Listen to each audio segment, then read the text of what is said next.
Hello, YouTube. This is Rain Shine Pine coming at you with another book review. I'm having a lot of downtime lately, and so I've been reading this book. It is called The Spiritual Power of Empathy.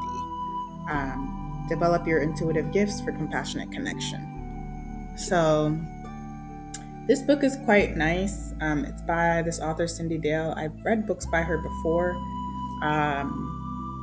I believe so. And she's kind of like a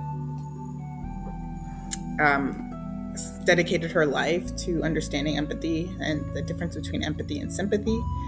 So she talks about what those differences are and how they're often confused. I have to admit that as somebody who describes themselves as an empathic person, I had difficulty understanding the difference between empathy and sympathy. I think that sympathy is taught as something that having sort of an understanding about what somebody else is going through. And empathy is seen more as being able to put yourself in that person's shoes because you've actually experienced that before.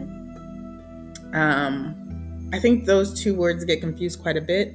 And I have to admit that when I was reading her book and trying to understand the difference, I got more confused.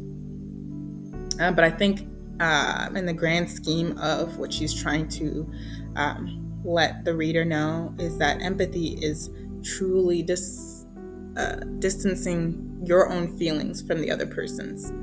So being able to set a boundary and say, I care about this person and what they're going through, and I listen to that person genuinely to understand their feelings without associating what they're going through with myself.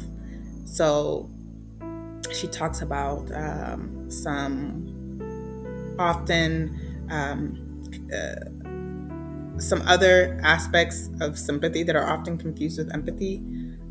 For example, projection of your own issues onto the other person. So when somebody's coming to you talking about their own problems, you may think about your own issues in the past and try to use that to comfort them, which is not truly empathy.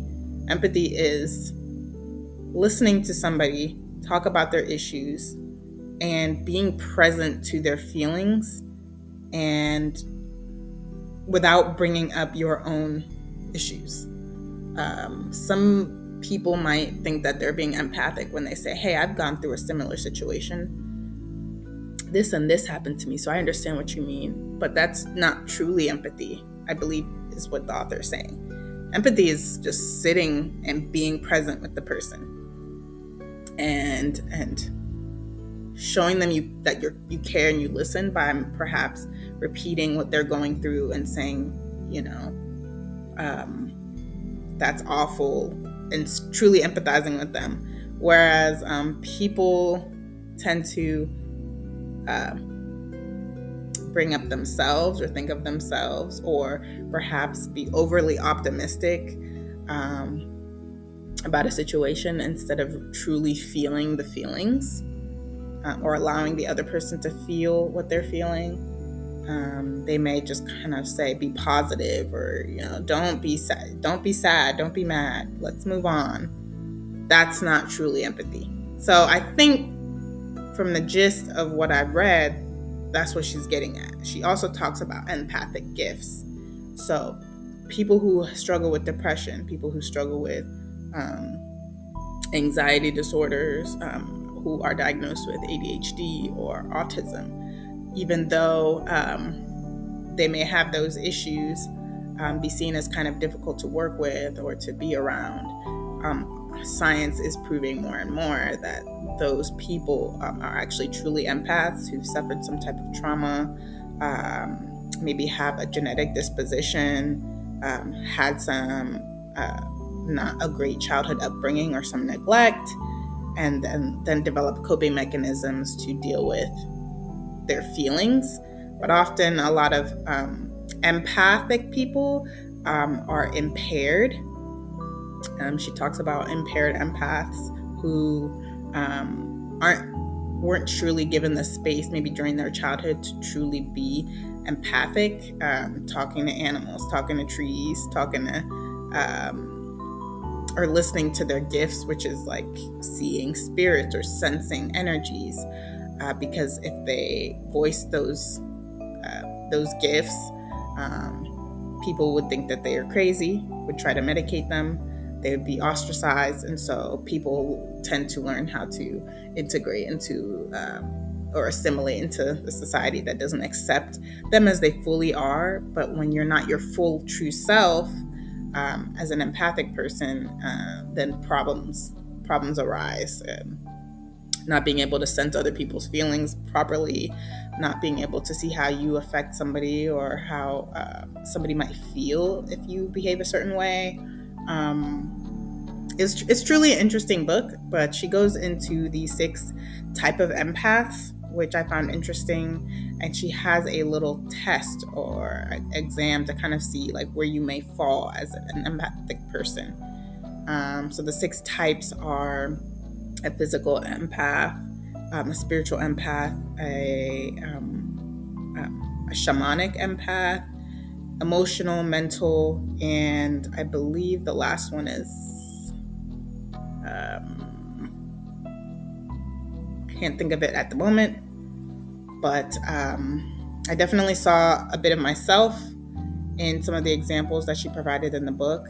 And I think we can all relate to having relationships with people who may have drained us or caused us to stop thinking about ourselves and worry about other people. So all in all, I found the book to be pretty interesting. It's really not a hard read. She has like charts in there. She does talk briefly about the chakras and just energy in general, how we all have an auric field, and being empathic isn't like it's a superpower, but it's not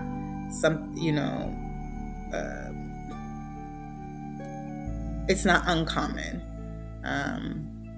because we are all pretty much aspects of the divine, and so we are all divine and have the ability to be empathic, but our society sort of rewards narcissism and psychopathy. Most people at the very top of corporate ladders, not to say they didn't work hard, but it's just to say that our society kind of rewards narcissistic behavior. So this book is pretty good. It's an easy read. I believe she has other books, but she kind of teaches you how to tap into your empathic gifts, and it's just a light read. It's pretty good. So with that being said, if you do have time, get a copy of this book by Cyndi Dale. It's pretty cool. Thank you so much. Please like, comment, and subscribe if you have any questions or if you would just like to support. And I'll be at you again. Thank you.